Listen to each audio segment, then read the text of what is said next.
December of 2009, I was here celebrating a project for an extraordinarily important change in copyright law that would have been the most important liberal advance in copyright law anywhere in the world. The most progress anywhere was happening here. Brazil was a leader. It took the lead on the development agenda in WIPO, pushing WIPO to think about issues other than how to benefit Hollywood and the equivalents. It stood up to those interests around the world. It stood up to this form of northern extremism. Now, some think that opportunity for that strength, for that courage is fading. It seems that's possible. And it seems that if it's fading, it's the same interests, the same special interests that are diverting reform here as in the United States. I won't say that it is. It's not my place. I don't know enough. I'm eager to listen to understand whether that's true. But if it is true, you need to fight this.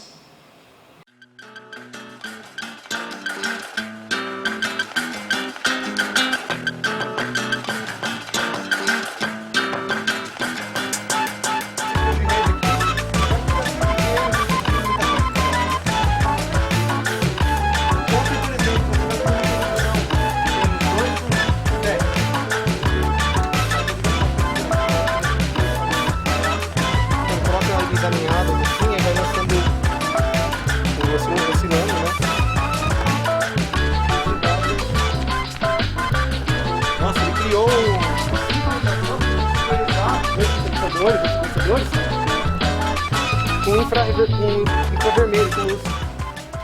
A música que você produz tem aquela regra de ser tudo analógico ou você não tem? Não, eu não tenho, eu misturo tudo mesmo. Eu gosto de digital também. Tem uns caras que produzem música eletrônica que eles mesmos fazem os equipamentos eletrônicos e tem por regra que seja tudo analógico, nada digital. Todos os sons produzidos por dispositivos que eles criam e tal. No caso dele é uma coisa, já mistura um pouco mais analógico e digital. Legal, né? Muito legal. É os objetos sonoros intrigantes esse aqui. Na verdade não é que é do Atari, mas esse pessoal, por causa que é tão parecido, Muito parecido. que ele chamou de Atari.console, né?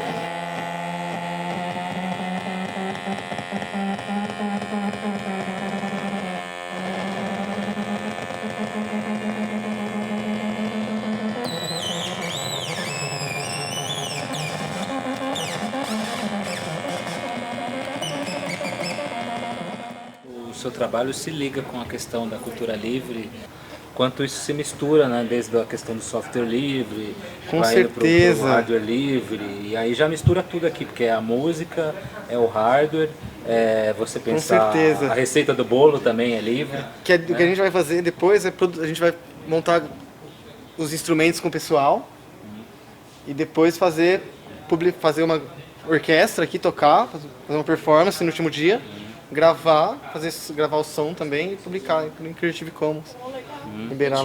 Liberar tudo para download. Bem bacana.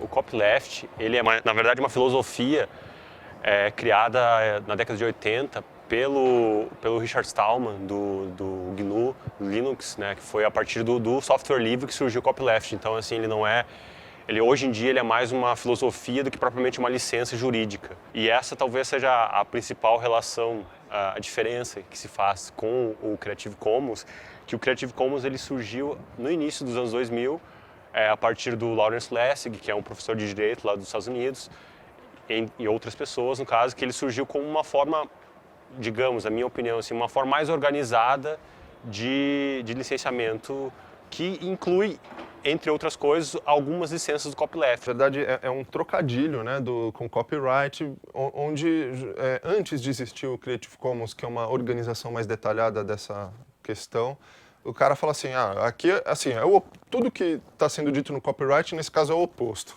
Então, não pode copiar, pode copiar. Só eu posso vender, não, você também pode vender. Assim, faz o que você quiser, entendeu? O copyleft é uma liberação geral, né? A gente percebe que quando tem uma visão comum, as pessoas acabam se aproximando, né? As instituições, as empresas, os grupos acabam se aproximando. A gente começou a fazer um projeto chamado Trama Universitário e através do Ronaldo Lemos, né? Ele inclusive veio dar uma palestra para a gente e tal. A gente conheceu o Creative Commons, achamos a ideia muito interessante, né? De você criar uma desintermediação, né? O artista já escolheu o tipo de licença que ele quer e já publicar aquela licença, evita um monte de burocracia. E a gente teve essa oportunidade de lançar no Brasil o livro do Creative Commons e a gente percebe que é uma ideia, né? Independentemente de ser o Creative Commons ou não, mas é uma ideia muito contemporânea, porque as leis de direitos autorais vigentes são leis do século passado, do começo do século passado, né? Então, precisava existir uma revisão. O Creative Commons ele vai permitir um pouco ajustar a todos os interesses. Na verdade, o Creative Commons permite tudo, assim, ser super livre ou super restritivo, né? Ser inclusive domínio público. Você já há licenças que eu falo assim, eu acabei de descobrir o algoritmo do aquecimento global, uma coisa fundamental que vai salvar a vida de todo mundo. Tem que pagar agora para ver? Não, é domínio público, via Creative Commons, até para que nenhuma indústria ou farmacêutica ou sei lá o quê pegue essa fórmula e diga, não, fui eu que inventei e tem que pagar para mim. Não. Essa situação de poucos ganharem milhões está cada vez modificando de alguma forma, porque a gente está numa realidade completamente diferente, assim, e a gente tem que pensar, acho que a própria indústria cultural, ela tem que pensar não em reprimir formas de compartilhamento de arquivos, ela tem que pensar em outras formas de ganhar dinheiro com isso, talvez, sabe? Isso é uma coisa que ela nem pensa em fazer, né? Ela mais investe em reprimir o download e a cultura livre do que propriamente pensar em outras estratégias, outros modelos de negócio para ganhar dinheiro com as obras culturais, né? Então eu acho que muito do boato que se fala que o Creative Commons tu vai dar a tua obra, não é bem assim, é uma outra forma de tu ganhar dinheiro.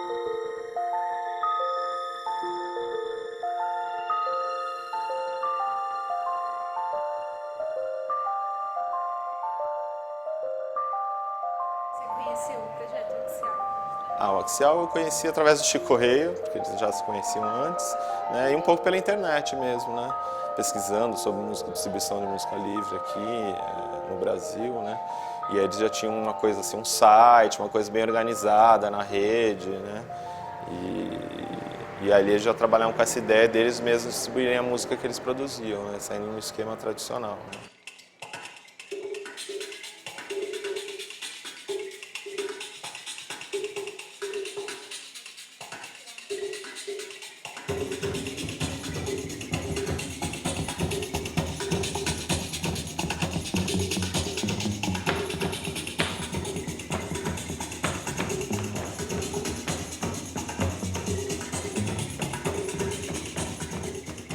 É o seguinte, o seu público existe, o problema é como você chega nele.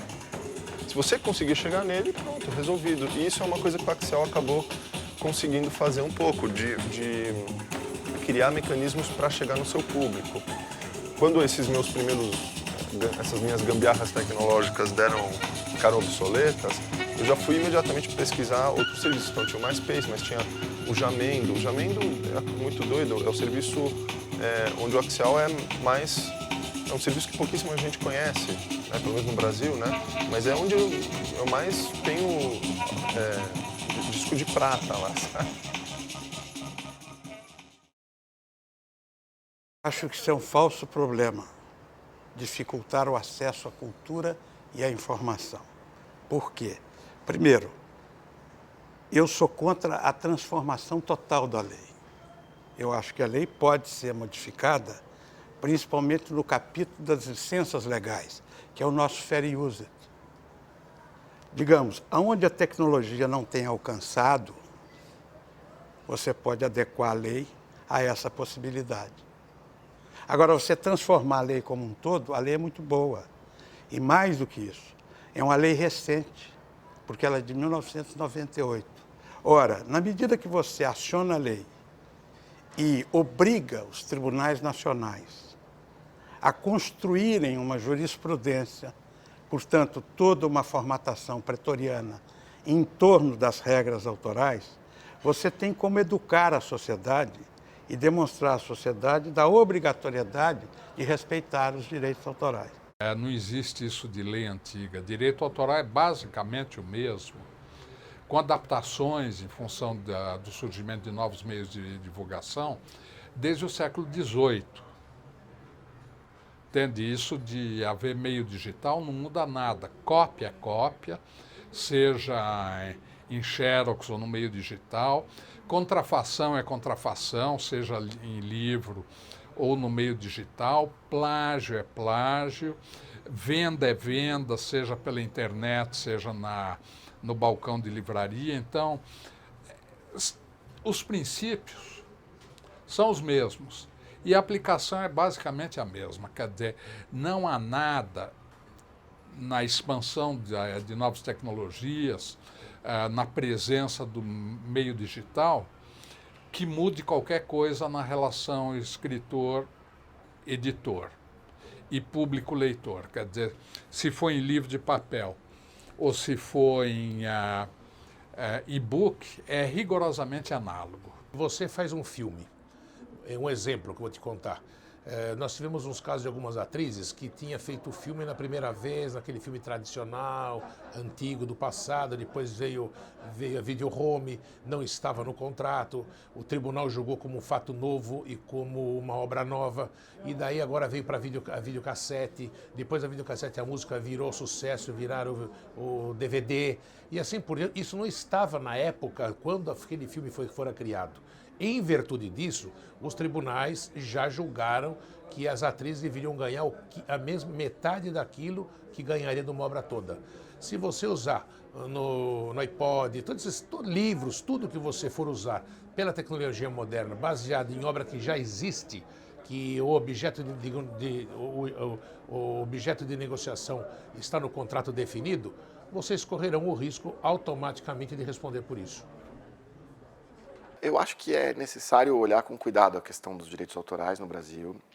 Eu acho que o ministro Gilberto Gil teve um trabalho bastante importante, porque ele discutiu com a sociedade uma reforma na Lei de Direitos Autorais, e hoje esta reforma está sendo repensada. Independentemente das posições a favor ou contra do projeto do Gil ou do projeto da nova ministra da Cultura, é importante a gente verificar que há questões nesta lei que impedem algo que já acontece na sociedade. Por exemplo, o compartilhamento. Hoje, se um professor utilizar uma música integral de um artista que tiver guardada sob direitos, ele está cometendo um crime. Então, isso precisa ser relativizado, quer dizer, precisa se discutir esta lei de forma, de um lado, a preservar, obviamente, os direitos que o autor tem, mas, de outro, a entender que a sociedade mudou e que é preciso se distribuir a cultura e distribuir a educação, que não deixam de ser bens, embora sejam bens imateriais, né? Você só vai resolver isso com discussão. Porque na prática, muitas vezes, isso já acontece, essa liberação, esses acordos. Por exemplo, hoje, para a editora, a gente atende, por exemplo, a pasta do professor, que é um recurso que é utilizado por algumas universidades para evitar a cópia xerox. Os autores não recebem direitos autorais, é negociado os direitos autorais. Então, na prática, isso já acontece. Então, só que essa negociação geralmente é entre autor e editora. Muito bem, liberar a xerocópia e liberar a difusão de cópias pela internet, no meio digital, é claro que ampliaria enormemente o acesso a informações, a bens culturais. Ao mesmo tempo, a inviabilizaria, né? Fazer cultura é um investimento. Para o escritor é um investimento de tempo. Para o editor, é um investimento de risco, um investimento de capital.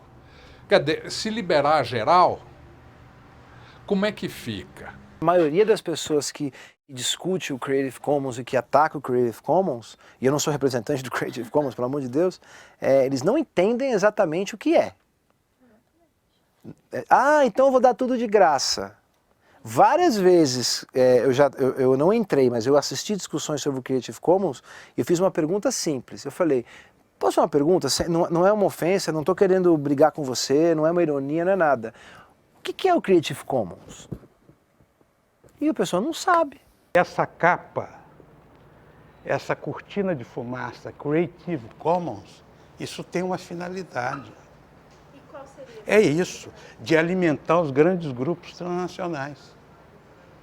Porque o próprio criador delas, porque isso começa com Staub, com o chamado copyleft, não é isso? E depois vem a Stanford, como é que é o nome dele, gente? Lawrence Lessig. O Lessig perdeu uma demanda, ele é um professor constitucionalista, perdeu uma demanda contra a Disney e sai em campanha com a chamada cultura livre. Ele deu uma declaração na Suíça, por exemplo, de que a Madonna não teria necessidade de vincular sua produção musical via Creative Commons.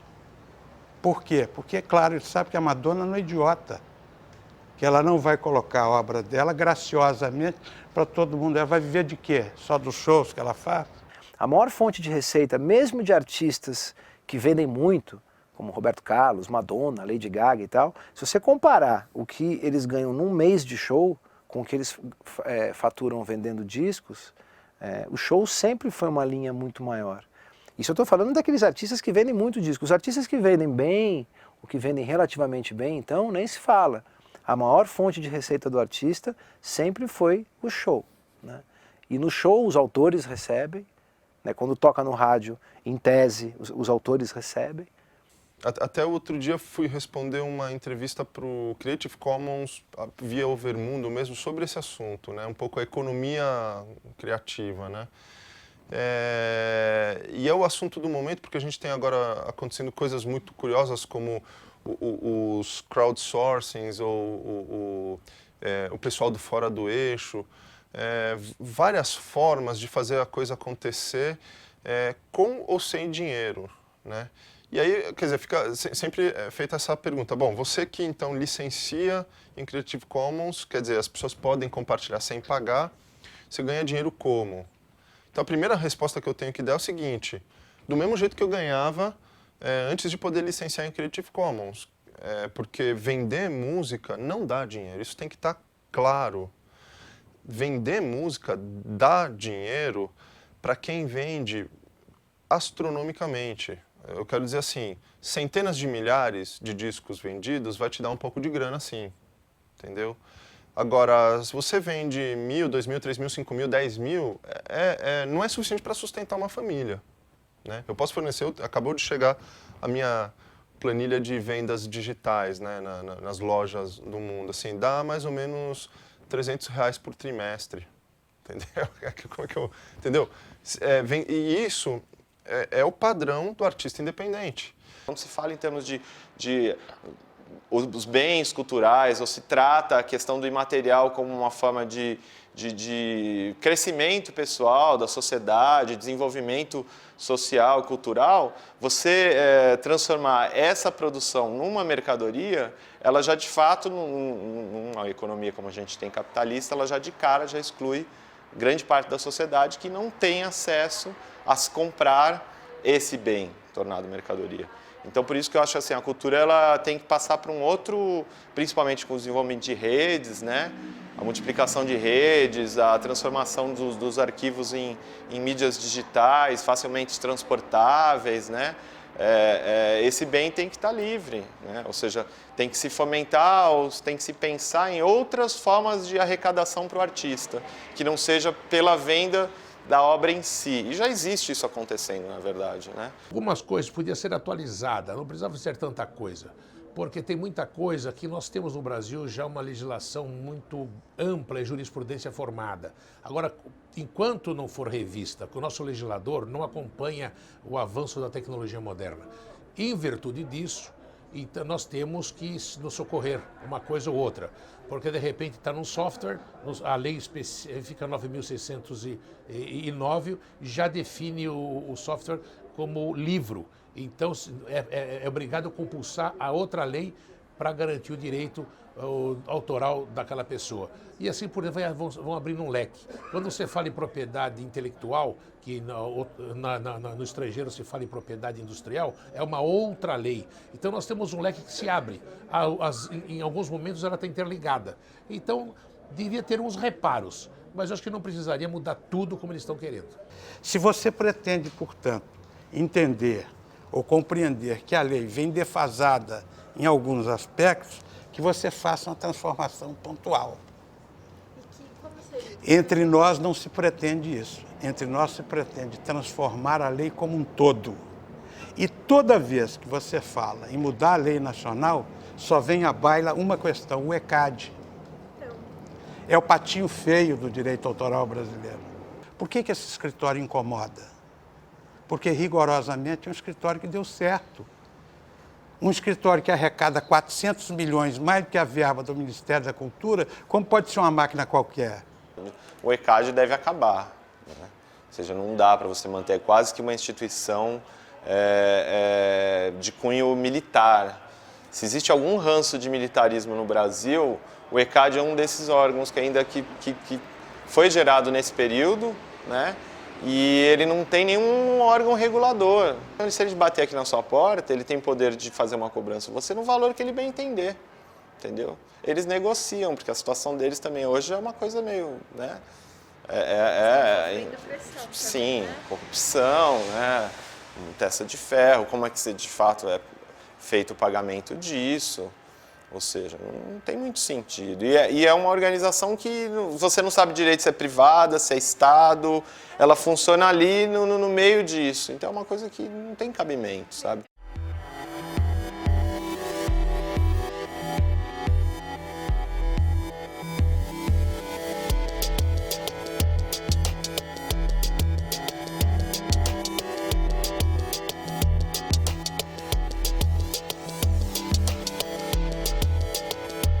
Compartilhamento livre de produção cultural não afeta em absolutamente nada as características autorais de uma obra.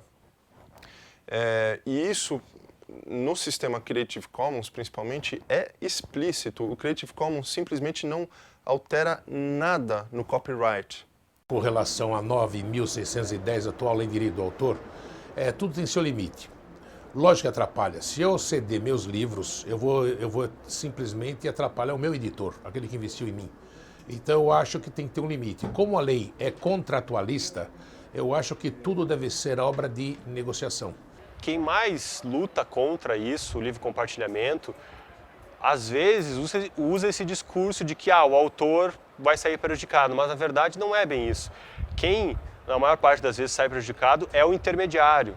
É aquele que vai ficar com a maior parte do dinheiro ganho de uma obra. Então, o autor, na maioria das vezes, ele quer mais é que a sua obra seja vista, seja ouvida, seja escutada, seja compartilhada. Ele não é o problema é essa indústria que tem em torno dele, que separa o autor dos usuários. Não há um envolvimento, não há uma mobilização. O que é muito compreensível, já que a preocupação dominante de escritor nem é tanto da grande maioria de receber por direitos autorais. Tem os que recebem bem e que tem agentes literários cuidando disso. Tem uma faixa intermediária na qual me posiciono e tem a grande maioria cujo problema é chegar ao leitor. O pior é você não poder divulgar. O pior é como era antes, que você tem uma obra que é caríssima para ser desenvolvida, e você tem 6 portas para bater. Se aquelas 6 portas que você procurou disserem não, você tem que praticamente, sei lá, né?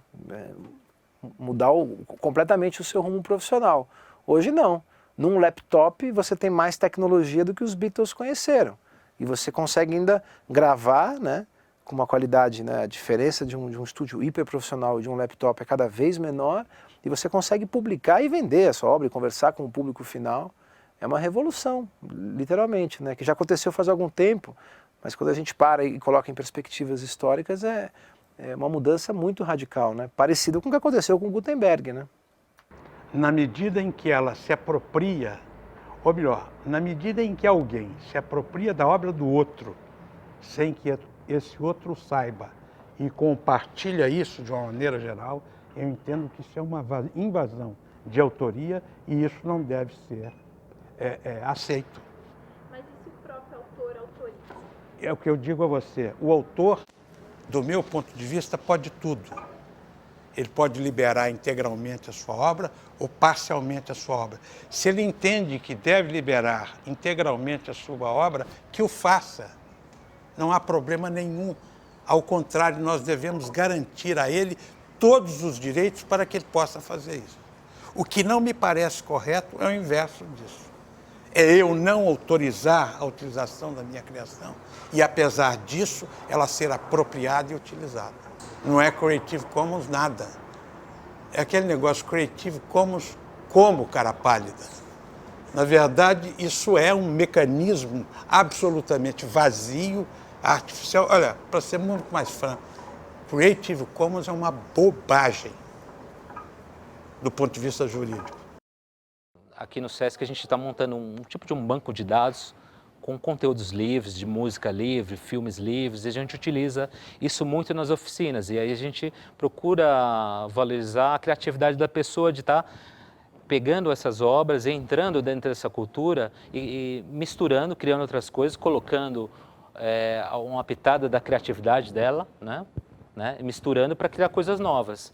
Porque a gente acredita, pelo menos eu acredito, que o conhecimento ele se faz de outros conhecimentos. Né? Então, de certa forma, a cultura livre é uma coisa que está impregnada na própria cultura humana. Né? Quando um inventor cria uma coisa, ele já criou em cima de outras coisas que já existiram, adicionando um grau de inovação, adicionando novas ideias. Então, nada vem do nada, tudo surge de outras coisas. Né? Então, a mistura das coisas que se criam coisas novas. Nós trabalhamos já com compartilhamento na forma de atuar, não do ponto de vista digital, mas do ponto de vista do nosso trabalho aqui. Todo o nosso currículo, assim como os nossos materiais produzidos pela Secretaria, foram feitos de forma colaborativa, com os professores e com os técnicos da Secretaria. E nós entendemos que um material tão rico poderia ser livre para utilização não comercial, obviamente, de organizações não governamentais, de outros municípios, outras secretarias de educação. Qualquer professor pode ir lá pegar, recortar e colar e fazer do seu jeito. Né? Esta licença é uma licença que permite isso. Beneficia outras secretarias de educação e municípios que às vezes não têm a condição de desenvolver o seu próprio material. Então, eu acho que vai demorar muito para a editora sair desse papel, né, dessa cadeia. Né? Então, vai existir os autores independentes, mas o papel da editora sempre será bastante relevante. Lógico que totalmente alterado. Né? Eu acredito que daqui eu já estou há 15 anos no mercado editorial, eu acho que daqui a mais 15 anos, totalmente será, talvez essa estrutura aqui não será mais necessária, né? Ou pelo menos parte dela não será necessária. Você vê, acho que o Gilberto Gil ele abriu a discussão, mas ele não conseguiu mexer na pior parte, que são as estruturas. As estruturas que ainda regem a relação produção cultural, vender um espaço para alguém, né? Ouvir música, ou seja, esse tipo de conceito tem que mudar. Né? Então, eu prefiro que se criasse, por exemplo, um imposto de pagamento direto para o artista. Poderia ser uma solução. Eu não tenho que pagar para um intermediário chamado ECAD. Eu posso pagar direto para o artista. Ele vem tocar, eu sei que tantos % da entrada, além do combinado, tem que obrigatoriamente, por lei, ao artista. Seria um meio de você quebrar uma ideia para ser discutida, né? Para sair desse atraso que a gente vive. Né? Quer dizer, você tem um movimento de cultura digital nascente no Brasil que é muito forte e que não vai parar, porque os jovens estão aí produzindo, estão aí compartilhando. A questão é como é que a gente adequa a nossa legislação a esta realidade. Não vai ser bacana se a gente tiver uma lei que prende as pessoas a um modelo já definido ali juridicamente. Eu acho que as pessoas têm que ter a liberdade de escolher e a lei tem que garantir essa liberdade. We need to fight this by, number one, practicing the kind of balance and celebration of creativity, respecting the rights of artists, but respecting the rights of a culture to share in that creativity too. The kind of balance which we try to put into form when we launched Creative Commons, nowhere more importantly than here. Now, there have been some who have said we should be suspicious of Creative Commons, for after all, it comes from the United States. And I say, of course you should be suspicious of anything coming from the United States. Of course. Be suspicious. Just like you should be suspicious about the extremism of the war we export on extreme copyright protection. Be suspicious of all of it, but then reflect on the values Creative Commons stands for and whether they resonate with this culture and this tradition.